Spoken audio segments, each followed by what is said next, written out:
It's the SawCast, where real people speak that real shit on real topics every day. And I go by the name of Stevo. And this is my guest Sprove right here, man. Yeah. So, we're gonna get into some things. It's about the music, man. And we were just having a conversation, and I was like, let's go ahead and hop on the cast because you got a lot of background with the music and everything, and I feel like a lot of people don't get highlighted that need to get highlighted. You know what I'm saying? So, who is Sprove? Tell the people who Sprove is. So, raised out of the West Side. I know y'all. But you gotta tell them. But you gotta tell them West Side of where? West Side of Indianapolis, Indiana. That's what I'm saying. You know what time it is. So, really, Sprove. It came from actually the MySpace days. So back in the MySpace days, I was trying to come up with that cool like parentheses name, that where you put in parentheses. So I had searched on Google Translator. And on Google Translator back then, that's like when Google kind of first was getting going. The first translation was Albanian, and I'll put my real name Aaron or whatever. Aaron is flyer than everybody else. I was in 5th grade at the time.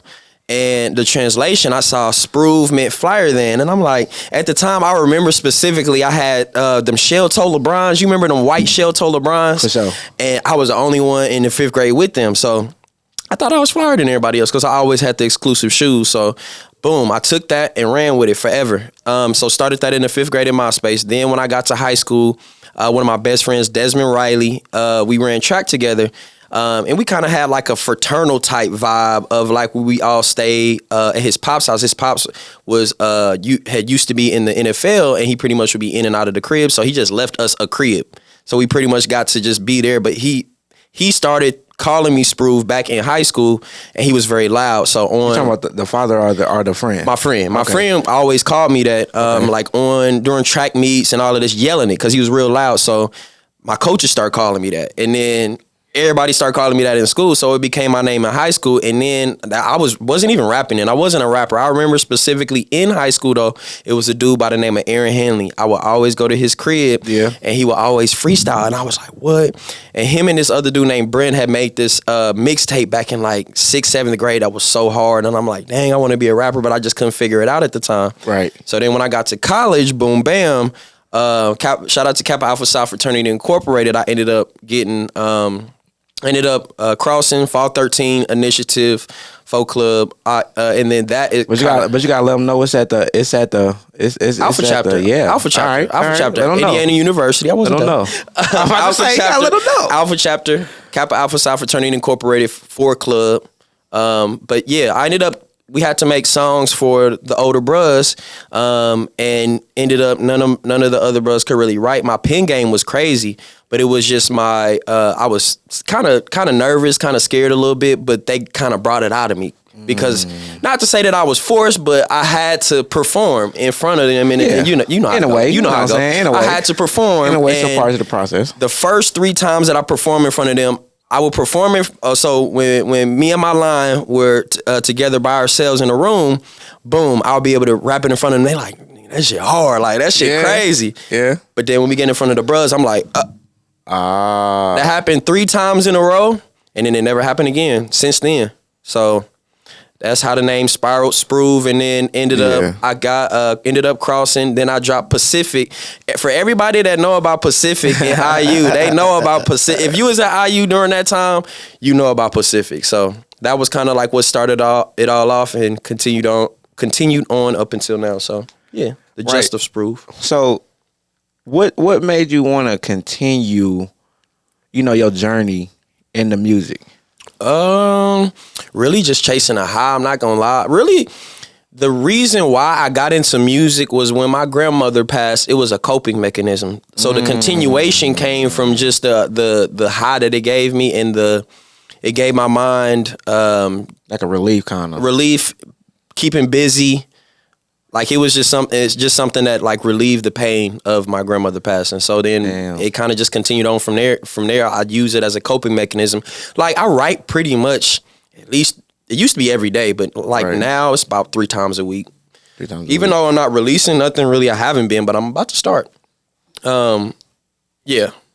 I write at least 3 times a week. So you write at least 3 times a week, and the reason why you continue to pursue it was because it was kind of like a coping mechanism for you. Mental health. It was about mental health. Okay, it was about mental health. Okay, so now let's just talk about, some of like your experiences, like, some projects you worked on, because, I actually, see, y'all might not know this, but I actually worked for him before, and I worked the door for one of his events, and it was an exclusive event back in Indiana. And so, like, just talk about stuff like that, the events you did, some of the collaborations you had, like some of the things that you've done in the industry. Man, the thing about it is, man, we can start with that event. Yeah, okay. Let's start with that event. Okay. So that was Naptown Revival. You talking specifically about Naptown Revival? I had 4 editions of that. That was something because there was nothing in Indy, and I wanted to pay, and I felt like I was underappreciated, but I felt like I was hard, and I knew I was hard. For sure. So I wanted other people in a similar situation like me to be able to get paid for their talent and not their clout. Okay. Because I feel like there was a lot of people that was clouded up, and I feel like I had a little bit of clout, but there were people that had more that would get more appreciation that wasn't as talented. Okay. So that was my thing. I was trying to figure out an avenue where I can get artists to get paid for their talent. So I used it as like a potluck. I utilized the influence that I did have, because I did have an influence. For sure. To kind of do a potluck. Like, everybody put in their money. Top 3 people get the money. Right, but the top 3 people explain what they used to get too. But you player them now. So the first person got 1,000, second person got 500, third person got 250. The first place also got in what is that magazine called? Was it Nouveau? It was a magazine. They got included in the magazine. I can't remember exactly what magazine it is. Yeah. But they got included in the magazine. They got free studio time, 5 hours of free studio time with Mitch, 416 Wabash. I had a really good relationship with him at the time, so he gave away free studio time. I was playing everybody, like clouding them up too, because it got a lot of people clout. And I don't know why. I think the reason why I stopped was because of the underappreciation, because I really wasn't making no change off of that. But it was for the culture. Like breaking even. Exactly. But it was just that I was trying to put together some of the artists, try to double back with them and formulate something with them. And they was kind of like wanting to be paid. And I'm like... they didn't see the opportunity in the collaboration based off of the opportunity that you gave them to get more exposure. Exactly. And especially because I done already... One of the people actually won. She got... I'm not gonna say he or she, but they got second place, and then they got first place. So they got basically 1,500 plus magazine, studio time, whatever. Yeah. And then when I came to like, I want to do a collab. Everybody put in some bread. Let's get in the studio all together and make a Naptown Revival mixtape. It's like everybody didn't want to do that. I'm like, well, this is y'all don't understand exactly. And I feel like that I kind of spoiled them in the sense of the promotion, the marketing behind it was paying artists for their talent. And I felt like that they were thinking that they had to get paid for everything. But I'm like, y'all paying into it. It's a potluck thing. The marketing, from a marketing standpoint, that's what it was. But in all actuality, it was just a potluck. I was utilizing everybody's money, putting it all together, and then getting some good judges, people who have a good ear of music to judge and in different criteria. I just think people got it confused, and that's what made me kind of stop, is that was the next step for me and what I wanted to do, the vision that I had, and did nobody really want to come along. But you also had like a lot of people from around, like a lot of the more popular local artists too, that was there as well in attendance. You know what I'm saying? So that could have been even bigger than it was, because when you told me about it, like I never, like, I seen you posting and everything, but then like when I came, I was like, damn, I was like, Kitty Red. I'm like, you kind of did. Yeah, that's what I'm saying. You know what I'm saying? Dexter. I had good relationships with them. You had all of those people there, and those was all like the hottest people in the city at the time. Like, I mean, still, you know, but you know, now they done went a little bit more than just the city, but it was crazy. Like, it was a different experience for me. And then like I was just honored to, you know, cuz be like, hey, cuz, you want to work? I was like, yeah, cuz, you was helping out. I appreciate you. Everything like that. But you helped out a lot, bro. Really, that was something that I was just like pulling strings and trying to make it happen, and I was able to get it done every time. Yeah. And I wanted to move forward, and I wanted to keep it going, but it was just. Yeah, it just some things just, you know, are what they are, right? I think it was the city. Like, the city just absolutely is a city. It'd be harder. It'd be harder in certain markets, you know. Okay, so let's talk about. We talked about the event that you did. Let's talk about some of the collaborations. What's like some collaborations that you can say like that you are some memorable collaborations for you? I would say with my boy Carl. Carl isn't even a rapper. He's into clothing, but just a lot of collaborations mentally. Me and him don't speak that often now, but that's one memorable collaboration that I had. Just somebody that I can connect with mentally. Young Scoop Guala, RIP to him. That's somebody that RIP. Yeah, Sure. that's somebody that I definitely was my running mate in the rap game. And when he passed, that's also another reason why that kind of like strayed me away from doing music. Man, Fresh Does It was another collaboration that I had that's memorable. Actually, so I don't know if we want to get into this into the club. No, just go ahead. Go Okay, ahead. so That's a part of the experience. Yeah, for sure. So I don't. For all of those who may or may not know, the Fortress Indie on the West Side. Yeah. It was a little speakeasy / strip joint, Man. and He had that big bus. yeah, my partner that I had, he's locked up currently, but his son was one of the hardest guys that I came in contact with that had absolutely no clout in the music, but his talent was like. Damn, I'm like, Next level, yeah. yeah. He was like NBA young boy of Nat Town, like legit to a T. His name is Benji. He goes by the name of Benji. And we actually been talking lately. Really?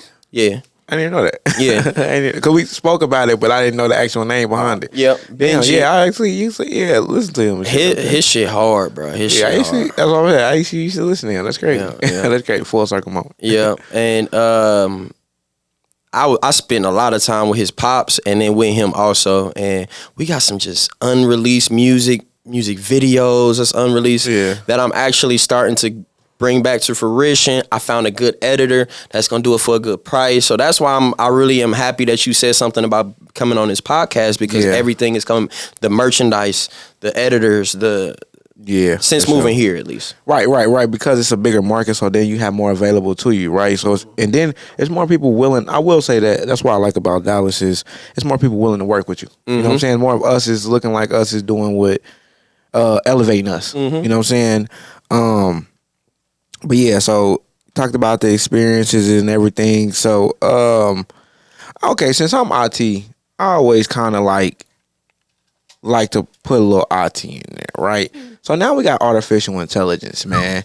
So how do you think, like, is that I would say, is that going to be something that's like a detriment, or is it just going to be another one of those things that just kind of a part of it? Because I can kind of see it destroying it just from my point of view, but you actually have been in the industry, actually got time served in the industry, actually got skin in the game. So how do you feel about the effect of artificial intelligence on the industry? I feel like AI is not gonna do nothing but help the industry because I utilize ChatGPT every day.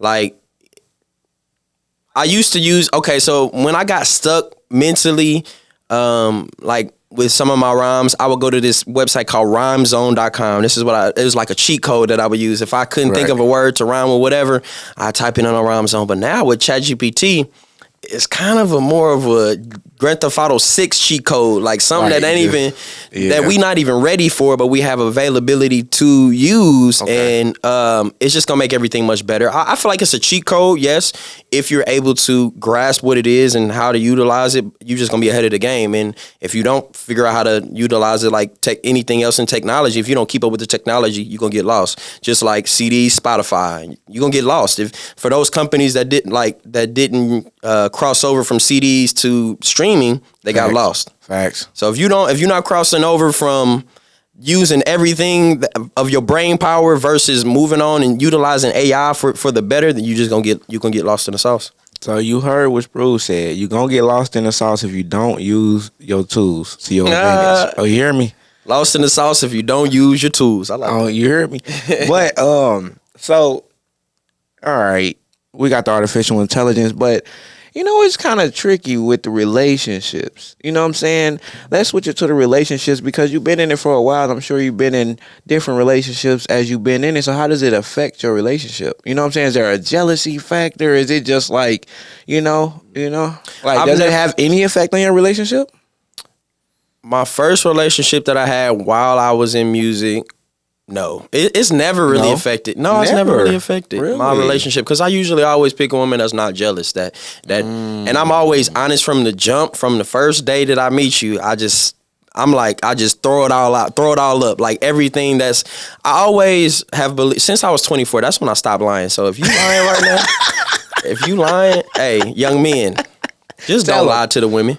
It's going to be much better. And usually if you tell the truth and they really rock with you, they're going to allow way more than what they've ever allowed with any other man. So preaching. Just tell the truth. If you tell the truth. That brother preach. Yeah. Preach. Okay. She was like, I didn't know. She was like, hallelujah. I didn't know she was saying hallelujah. Hell no. She was doing all it. Okay. But yeah, as long as you tell the truth, if she really rock, you probably gonna lose her. It's been situations where I did tell the truth. You might lose her. And they did dip on me, and I was like, oh. But that was less than not, right? Yeah, it's way less. It depends on who you are too. Not every man can do that, but. Well, but not every man got to eat, you know? Yeah. They ain't like that. Yeah. You know, some of them, because they be unnecessarily lying, so then if you unnecessarily lie too, then she like, fuck. Can we bring video, like for instance, the relationship that I was in, we shot a music video for Life is Sweet. Did you see that video where one girl was naked on I was in a relationship with one of the girls I was in the video. Diamond. Diamond was the girl I was. She wasn't jealous of that? Never jealous. She never had a jealous bone in her body. So that's what it takes for a woman to so the woman. I feel like this about to go. I feel like this about to go another. So the woman, but I'm for it. But I'm saying the woman for the male musician is, besides being non-jealous, is there any other thing that she has to, any other quality that she has except for being like a not jealous woman? Like, what do you mean? They have to have a certain type of characteristic in order to. According to you and what you know, besides the woman not being jealous, what else does she have to be a perfect mate for a male musician? Confidence. She just got to have confidence. I mean, not jealousy just has to do with confidence. Like, excuse me.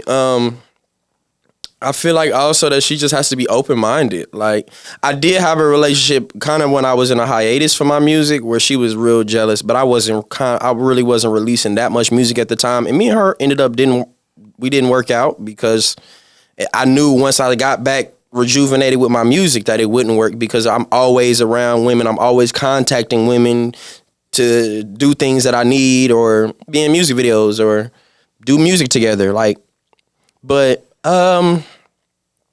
most of the time I'm about my business too. If I'm operating with business, at least I'm gonna handle the business first, and if it's pleasure, it's gonna be after that. But if I'm in a relationship, I'm not even gonna really dib and dab since I was 24 at least. Since you was 24 at least. Yeah, okay. I know that was when my mind kind of like crossed over into like, I gotta be a better man. I gotta start doing right. I gotta stop lying. What made that click for you then? What was the clicking? You know what I'm saying? Was you broke a woman heart that you loved for real or something? What was it? So, man, it was a situation where I got out of college and I was testing the waters with telling the truth. I know I had got caught up, and then it was like they were both right there, and I had to tell the truth. And they both stayed for like 4-5 months. So then after that, I started back lying, and and things like that wouldn't happen to me. So and then I thought back like, dang, when I was like 2021, I told the truth to these two women and they both kind of stayed for a little bit, at least for a little bit. 4 or 5 months is a long time to be staying. Yeah, that's a long time. That's a long time. And so then I'm like, I've been lying. When I told the truth, when I got caught up, I had a great situation for a short amount of time, decent amount of time. But then when I'm lying, I'm having multiple different situations where I'm getting left and lost or whatever the case may be. They leaving. They lost, but they leaving. You hear me? And then I'm like, I just need to tell the truth, and it's been good since then. Since I just started telling the truth, it's always been a good situation, regardless if it's, I can always say I at least told you the truth. You can always say at least I was truthful, and then even if we part our ways, it's always a respect factor where they respect that I at least told them the truth. Facts. That's a fact. So, is there any mistakes that you made? Definitely. You know what I'm saying? I'm Like, not gonna speak on that though. oh, you don't want to speak on that? We can speak on something. We can speak on something. All right, hey, look, if you don't want to speak on that mistake, man, you know, then we can go. Nah, what's in relationship music? I was talking about music. But man, I feel like with the music, I should never put on the brakes. I should have never put on the brakes. But it was like a lot of different variables. But now that I look back, it's an excuse at the end of the day. Like, I ain't gonna lie. So when my grandpa passed, when Guala passed, it was a lot of people like just dying around me that was big influences on the reason why I was like being able to move forward. So, and when my grandma passed, I used the music as a means as a coping mechanism. Yeah. But then, and after that, after I got over, I released it. But then once like Guala passed, it was like that was my running mate. I felt like forget music. Music don't do nothing but cause death around the people that I love. And then I was seeing other people in the music industry in indie getting killed, whatever. You know how the city is, man. You just start seeing like maybe being a rapper ain't the best bet, especially in indie.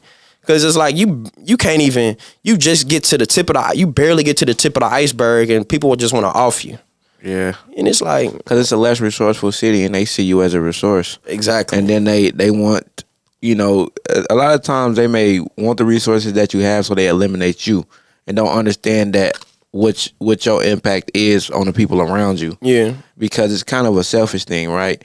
Well, the way I see it is like a hate for self. Yeah. Because if you want to kill somebody that look like you, then you hate yourself. Damn. Because if you didn't, then you wouldn't want to, right? Yeah. Unless this person harmed you in some way or did something to you, right? Yeah, or your family. That's different. Right. If they harmed you and your family, that's something totally different.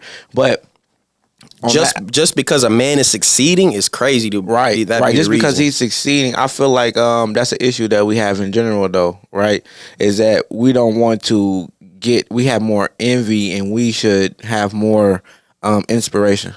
Right, you should be like, okay, I see him doing his thing, and instead of hating him for doing his thing, you should figure out reverse engineer.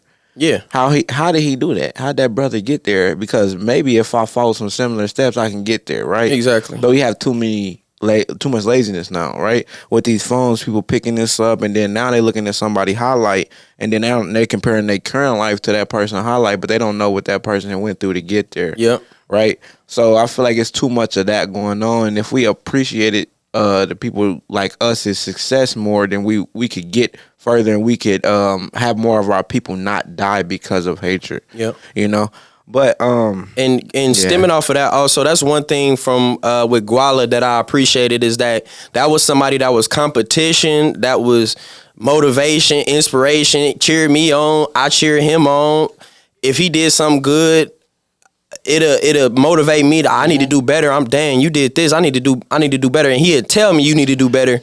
And constructive criticism, it ain't no bad blood. It was always that was some, and I never was able to find that from after that. Never was able to find a person that was in music. There are other people, but they necessarily didn't do music. So it was different then. Yeah. It was different. It's a different type of connection. So, and that's somebody that I seen right on the cusp of making it, but as soon as he was about to make it. Right on the cusp. But that's what happened with a lot of Indiana rappers, bro.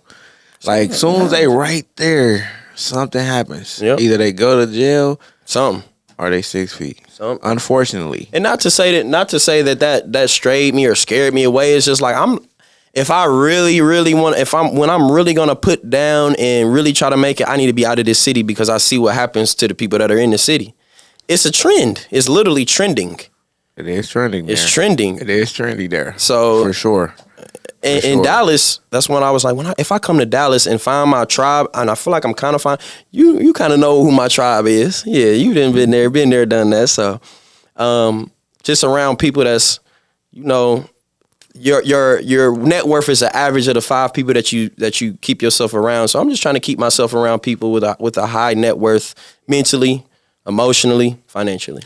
You got some good people in your network, though, for sure. Yeah. For sure, you got some solid people, some cool people. The people that I met, at least, you know, are some pretty cool people. So, we talked about like some of the mistakes you made and everything like that. So, what is like some advice you would give to either somebody that's currently doing it, or that's like even a youngster that's thinking about doing it? Like, what advice would you give them? Figure out how to be self-sufficient early so you don't have to depend on others.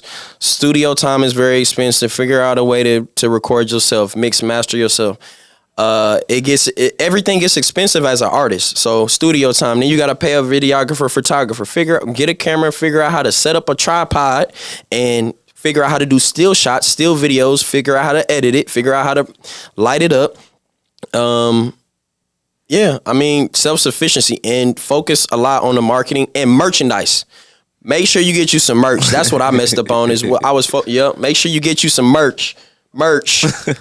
That's one thing that I messed up with, is that I wasn't putting a lot of effort into getting the merch, and that's where the money's at. Like, at the end of the day, I was treating it like I wasn't making no money. So music for me I was making money, but not. The most I ever got paid for a show was $600. I did get paid $600 for a show. I can say that.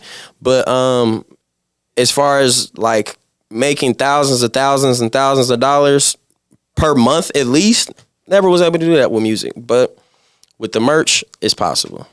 I've seen it, and I've gotten great mentorship, and I understand that it's possible. And how it's possible is not through the streams; it's through the merch. So. With the mentorship, did you have mentorship when you started? People would invest in me. Mm-hmm. Like dollars wise, but go. But I'm doing it all on my own. Early on, bro, I was doing it all on my own. Nobody kind of gave me a route to take. Are you saying from IU till IU to Naptown Revival to the club. Well, the club was kind of mentorship, but it was led kind of by me. But everything that's happened, bro, was kind of like I took the leadership on it and figured it out. And yeah, I always have a mentor. Like I always have somebody in like on the side. Like, all right, bet. Like, cool. I always got somebody that got a little money, and I always have a little money to like kind of put it together, but nothing to like, okay, this is what you need to do to get to this level, get to this level, get to this level. Never had that. So I'm always just winging it, figuring it out, especially at a young age. I'm like just winging it. So I'm figuring it out. Yeah. So you just figuring it out. So that means that it sounds like a team is the most important thing, right? Get a team. So what players do you say, or what kind of people do you think you would need on your team as an artist to help you excel? So right now, I am in the midst of connecting with a company called E for Ethos. E for Ethos, I think her name is Amelia. Amelia, if you see this, let's get coffee, have a Zoom. I try to set something up with her, but it ended up falling through the cracks. But they are what I need right now. But you got to find a team of people that's passionate about pushing artists. This is hard to find, but I found one here. E for Ethos. I think her name is Amelia. Amelia, if that's not your name, you know who you are. You know who you is.